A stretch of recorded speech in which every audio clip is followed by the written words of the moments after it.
안녕하세요. 오늘은 어떤 이슈입니까?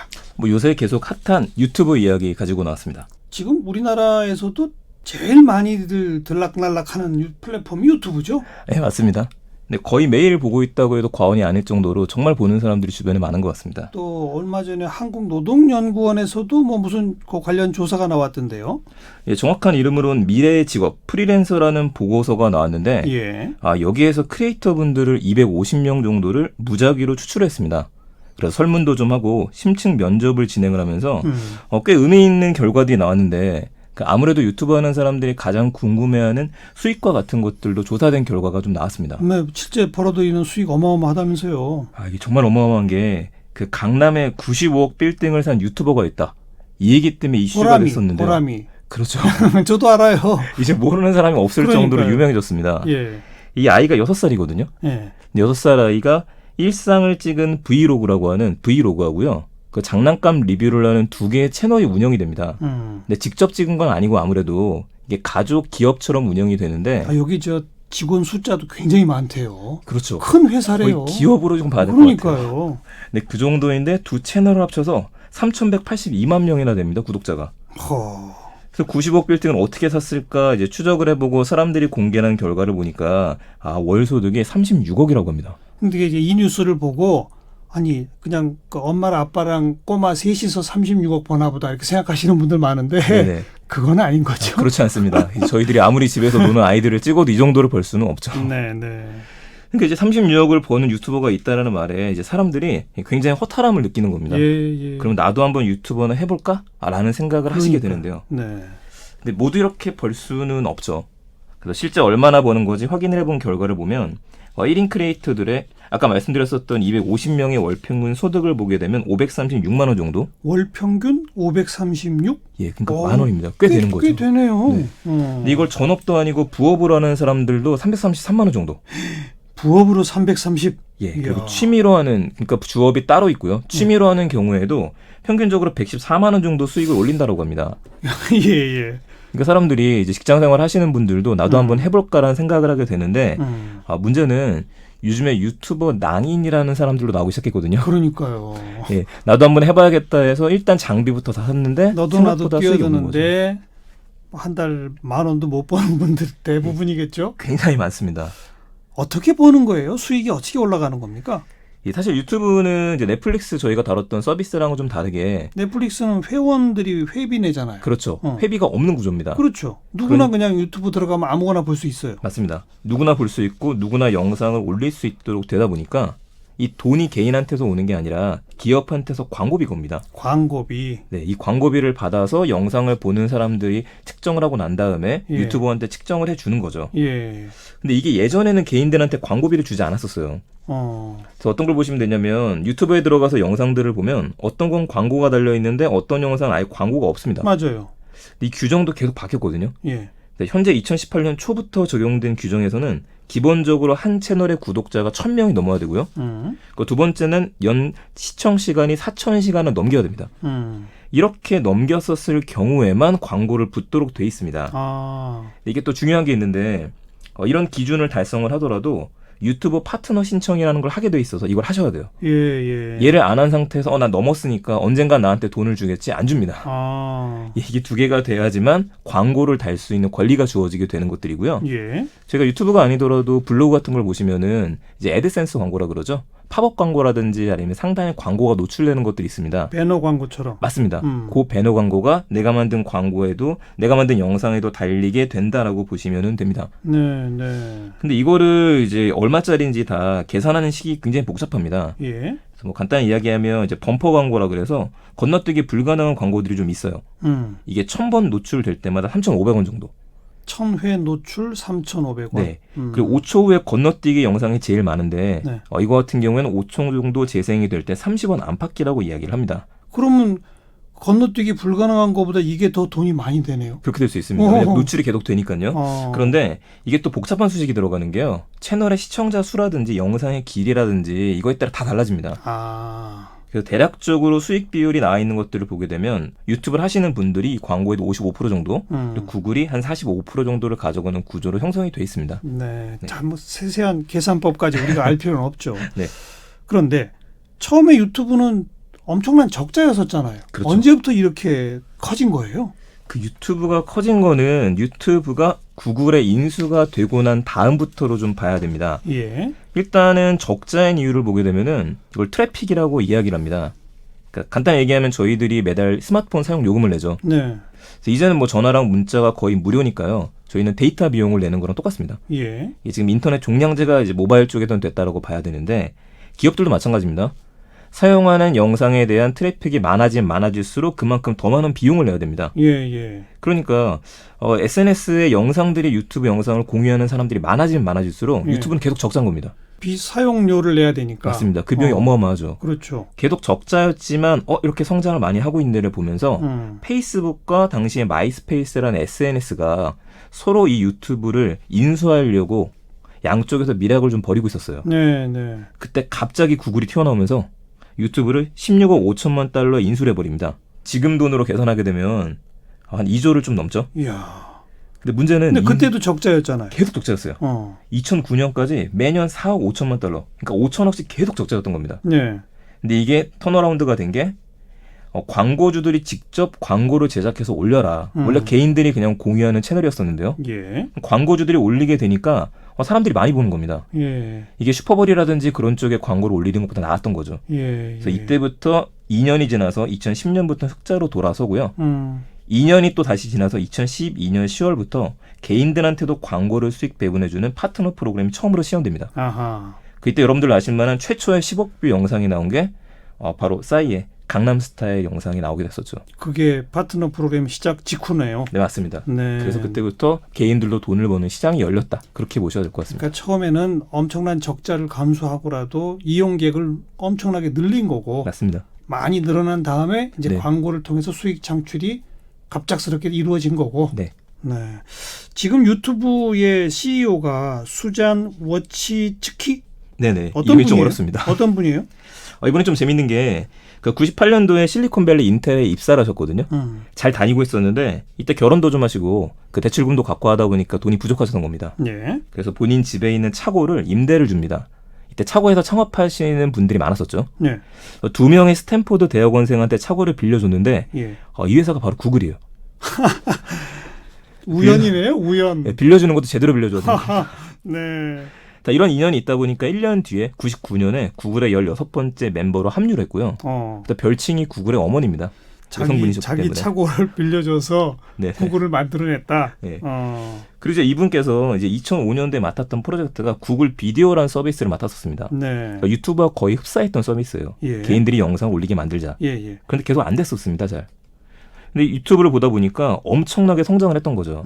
야, 우리가 서비스를 하는 것보다도 차라리 이 회사를 인수하는 게 낫겠다. 그래서 반대에도 불구하고 적극적으로 밀어붙이셔갖고요. 유튜브를 인수를 한 겁니다. 네. 그 2014년부터는 유튜브의 CEO가 되셨죠. 뭐 계속해서는 이제 매출의 기록을 경신하고 있는 상태입니다. 지금은 어마어마한 흑자입니까? 유튜브? 지금 꽤 많이 흑자로 돌아섰죠. 아까 말씀드린 것처럼 이미 광고를 받기 시작하면서부터 흑자로 돌아섰고요. 지금 뭐 측정할 수 없을 정도로 지속적으로 매출이 올라가고 있습니다. 네. 뭐 우리 국내 유튜버 뭐 보람이네가 한 달에 몇십억씩 번다는데 네네. 그게 55대 45로 나눈다는 거 아니에요? 네네, 맞습니다. 그러면 유튜브 본사가 얼마 벌지는 정말 대단하군요. 대략적으로 나오고요. 뭐 작년 매출이 정확히 집계는 되어져 있지 않지만 한 110억에서 200억 정도를 번 것 같다. 이걸 이제 평균적으로 내게 되면 한 17조 정도? 그 정도를 벌었다라고 추산되고 있습니다. 좀 아까 110억에서 200억이 달러죠? 네네, 달러입니다. 네. 그 유튜브를 처음에 만든 사람은 누구예요? 이게 3명이 공동 창업을 했고요. 78년생 스티븐 첸하고 체드 얼리, 자베드 카님이라는 분이 공동 창업을 했습니다. 근데 또 이제 페이팔이라는 곳이 워낙 페이팔 마피아라고 하는 걸로 또 유명하죠. 페이팔을 만들었던 분 중에 저희 지난번에 다뤘었던 테슬라의 CEO도 있습니다. 네. 이런 분들이 만들고 이베이에 판매를 하면서 이제 돈을 많이 벌고요. 그 돈을 가지고 다시 또 사업들을 벌인 겁니다. 그 중에 하나가 스티븐 첸이 만든 유튜브가 됐었죠. 근데 만들었던 이유도 사진을 서로 공유하는 건 쉬운데 우리가 영상을 찍었는데 캠코더로 이걸 좀 쉽게 다른 사람한테 줄 수 없을까? 근데 방법이 없었던 겁니다. 네. 이걸 한번 만들어보자. 그래서 개인들이 영상을 공유하자는 걸로 시작했었던 게 유튜브였었던 겁니다. 그게 처음 시작이 언제예요? 몇 년 후에 그러니까? 이 시작점이 2005년 2월에 서비스를 시작을 했고요. 영상이 처음 올라온 거는 이제 2달 정도 지나서 4월 달에 올라왔는데 예. 이게 첫 영상 올라온 게 좀 재밌습니다. 그 Me at the Zoo라고 하는 이름으로 검색해 보시면 바로 나오고요. 샌디에고 동물원에서 18초짜리 영상을 하나 찍은 게 올라왔어요. 예. 근데 영상이 아무것도 없는 게 동물원에 왔고 뒤에 코끼리가 있는데 코가 정말 길다. 이런 칭찬하는 영상 18초짜리가 올라왔던 게 최초였습니다. 어허. 그러니까 자기네들 창업자가 테스트를 한번 해봤던 거죠. 네. 이 영상이 아까 말씀드렸던 자베드 카림이 올렸었는데 현재 조회수만 해도 7,400만 조회수고요. 하나의 성지가 됐기 때문에 댓글만 300만 개 이상이 좀 달려있습니다. 뭐라고 댓글을 다는 거예요? 신기하다. 이게 처음이었었구나. 코끼리는 정말 멋진 동물인 것 같다. 알겠습니다. 이런 댓글이 달려있습니다. 우리 국내에도 유튜브 같은 온라인 동영상 플랫폼 많죠? 예, 지금도 좀 많이 있습니다. 뭐 네이버 TV, 카카오 TV, 아프리카 TV, 판도라 TV 남아있죠. 근데 그 판도라 TV가 유튜브보다도 더 먼저 동영상 공유 사이트를 선보였다면서요? 네네. 이게 판도라 TV는 2004년부터 서비스를 시작을 했었었는데 네. 물론 뭐 여러 가지 이유가 있습니다만 제일 많이 나왔던 것 중에 하나가 이제 망 사용료라고 해서 이제 인터넷 망을 쓰면 이제 돈을 내야 되거든요. 그래서 아까 전에 이제 망 사용료가 많이 나온다는 얘기 했었었는데 뭐 구글 같은 경우에는 이제 국내 GGC라 그래서 글로벌 구글 관련된 서비스를 운영을 하면서 망 사용료를 거의 안 내요. 이 당시가 있으면서 판도라 TV나 다른 회사들이 어려웠다. 네. 이게 한 가지가 있고요. 네. 하지만 조금 더 세부적인 내용을 보게 되면은 저는 이제 동영상을 바라보는 시각 자체가 좀 달랐다고 봅니다. 어떻게요? 유튜브는 개인으로 시작을 했었고요. 다른 곳들 이걸 사업이라는 모델로 좀 먼저 봤었죠. 그러다 보니까 지금도 유튜브에 들어가시게 되면은 로그인 하셨었을 때 나의 취향에 맞는 영상들을 먼저 보여줍니다. 그렇죠. 그런데 네이버 TV나 카카오 TV라든지 국내 서비스를 들어가게 되면은 나의 취향에 맞는 것보다도 클리핑 영상이라고 그러죠. 요즘에 잘 나가는 TV 예능에 대한 것들에 대해서 클립된 영상이라든지 아니 웹드라마라든지 그런 것들을 먼저 노출시켜줍니다. 네, 네. 이게 한 가지가 있었었고요. 두 번째는 광고예요. 유튜브를 보시다 보면은 이게 중간중간 광고 나오는 것 때문에 좀 스트레스를 받습니다. 맞아요. 잘 보고 있는데 갑자기 광고가 튀어나오죠. 그렇죠. 근데 5초 스킵 영상도 보기가 힘들 정도인데 네이버나 카카오를 보시게 되면 기본 15초가 달려 있습니다. 그 15초 지나야 없앨 수 있죠. 15초가 지나야지 넘어가다 보니까 정말 짜증나더라고요. 예, 요즘같이 빨라진 세상에 사람들이 스트레스를 받는 거죠. 예. 근데 저희 지난번 다뤘던 틱톡이라는 서비스, 그 서비스는 또 15초짜리 영상이거든요. 그래서 15초가 점점 길게 느껴지는 겁니다. 게다가 이제 글로벌한 시스템도 다른 게 유튜브에서는 개인이 광고를 올렸을 때요.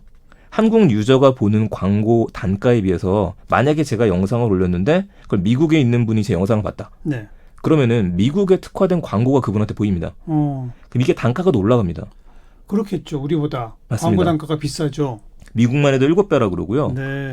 일본만 해도 2배 정도가 비싸더라고 하니까 같은 영상이라면 개인이 영상을 올릴 때 굳이 네이버나 카카오에 올릴 필요 없이 유튜브에 올리는 게 수익을 보기엔 더 좋은 거죠. 이미 글로벌화 되어 있으니까. 맞습니다. 네. 마지막으로 접근성을 좀 이야기하자면 유튜브는 지금도 방송 들으시면서 본인 아이디만 있으시면은 영상 하나 찍어도 올릴 수 있습니다. 어떤 영상이 대박이 날지 아무도 모르거든요. 그런데 네이버 TV라든지 카카오 같은 경우에는 신청을 하고 승인이 좀 나야 됩니다. 네. 이걸 기다리는 장벽들이 있기 때문에 국내 시장은 어쩔 수 없이 유튜브가 거의 뭐 완벽하게 점유율 1위를 하고 있는 상태입니다. 그러다 보니까 지금 그 뭐 일반 기성 방송국들도 네네. 어떻게 하면 그 유튜브 시장에서 뭔가 해볼까? 네. 이런 변화들이 생기고 있다면서요? 그렇죠. 이걸 레거시 미디어들이라고 하는데 예. MBC나 SBS나 KBS나 예전부터 준비는 참 많이 했었습니다. 예. 근데 요즘에 노출이 됐던 거는 그 MBC 노조에서 나온 성명서에 임직원이 1,700명이나 되는 지상파 MBC 하루 광고 매출액이 보람튜브하고 비슷해졌다. 이런 목소리가 나오기 시작한 아까 겁니다. 그 6살 보람이 그 TV 방송. 맞습니다. 예, 예. 그 이제는 기업들이 경영 위기가 아니라 우린 이건 생존 위기다라는 얘기가 나왔던 거죠. 네. 그래서 많은 시도를 했었었는데 요즘 나오는 유튜브 채널 중에 왓썸맨이라는 채널하고요, 워크맨이라는 채널이 있습니다. 왓썸맨은 뭐고 워크맨 뭐예요? 이 왓썸맨은 그 G.O.D 박준영 씨가 출연하는 개인 방송처럼 되어져 있는데 아무 시나리오도 없이 정해진 장소가 있으면 그 장소를 가서요 사람들을 만나고 밥을 먹고 그런 스토리로 되어져 있습니다. 그러니까 이런 걸 TV 프로그램으로도 하고 네네. 유튜브로도 한다? 맞습니다. 근데 유튜브가 먼저가 되는 겁니다. 먼저 한다? 네네. 그러니까 내가 어딘가 갔다. 그래서 왓썹이라는 이름을 쓰고 있죠. 근데 이 채널이 개인 채널이 아니고요.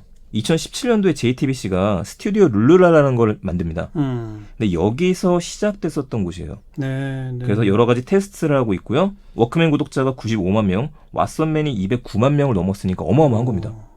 그러니까 JTBC 방송용으로 만드는데 네네. 먼저 유튜브를 통해서 보인다? 맞습니다. 유튜브에서 나오기도 하고 거기에 있던 영상들을 또 JTBC에서 보이기도 하고요. 네. 한마디로 양쪽을 계속 크로스 시키는 겁니다. 반응들을 보게 되면서. 그 유튜브 세상이 펼쳐졌다 이런 네네. 얘기만 쭉 했는데 문제점은 없어요? 유튜브 세상의 단점. 이 가장 큰 단점은 콘텐츠가 너무 많다 보니까요. 지금도 유튜브에 들어가시게 되면은 나한테 맞는 영상을 추천해 주기는 하는데 뭔가 깔끔하게 정리되어져 있지가 않습니다. 게다가 정보를 찾기 위해서 유튜브에 검색하게 되면 영상이 너무 많다 보니까요. 내가 원하는 정보는 단순히 여행 정보만 얻고 싶은데 그거에 대한 것들이 너무 많고요. 또 썸네일이라고 하는 이미지만 보면서 영상을 직접 봐야지 알 수 있다 보니까 네. 잘못된 영상을 보기도 하고 또 거짓 뉴스 같은 것들을 보기도 쉽죠. 이게 가짜 좀 뉴스. 문제입니다. 네. 가짜 뉴스가 제일 큰 문제죠. 제일 큰 문제죠. 근데 그런 거 가짜 뉴스나 뭐 저작권 침해 등등이 법적 분쟁으로 일으키기도 하고. 네네. 근데 그걸 유튜브 구글 본사가 가짜 뉴스를 걸러 갖고서는 이걸 방송 못 보게 차단한다든지 지금 이런 장치도 없는 거잖아요. 이제 그런 장치를 만들기 위해서 뭐 페이스북도 마찬가지면 유튜브도 계속해서 인공지능을 좀 발달시키고 있는 상태이기는 합니다.